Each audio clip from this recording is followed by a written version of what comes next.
আপনি কি fresh graduate? CV বানাতে বসেছেন আর মাথায় ঘুরছে একটাই প্রশ্ন, সিভিতে লিখবোটা কি?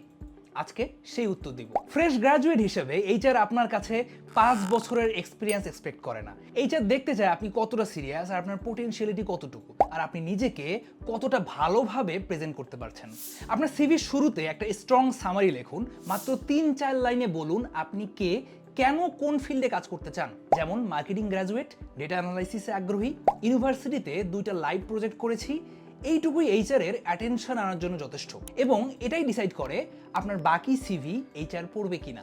একাডেমিক ব্যাকগ্রাউন্ড ক্লিয়ারলি লিখুন, শুধু ডিগ্রি বা রেজাল্ট না, relevant courses and academic projects clearly mention করুন। ইন্টার্নশিপ বা ভলান্টিয়ার ওয়ার্ক থাকলে সেটা হাইলাইট করুন। এইচআর এর কাছে এটা প্রুফ যে আপনি রিয়েল এনভায়রনমেন্টে কাজ করার চেষ্টা করছেন।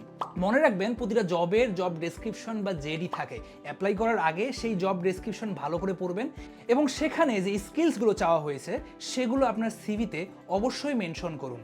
জেনেরিক সিভি দিয়ে সব জায়গায় অ্যাপ্লাই করলে জব পাওয়াটা নেক্সট টু ইম্পসিবল। 2টা বিষয় মাথায় রাখবেন, বেশি colour, fancy font, complex layout এগুলো সিভিকে উইক করে দেয়, আর ক্লিন, সিম্পল এবং রিডেবল ডিজাইন সবসময় বেশি কাজ করে। মনে রাখবেন, সিভিতে লেখার মতো কিছু নাই, এই ধারণাটা একদম ভুল।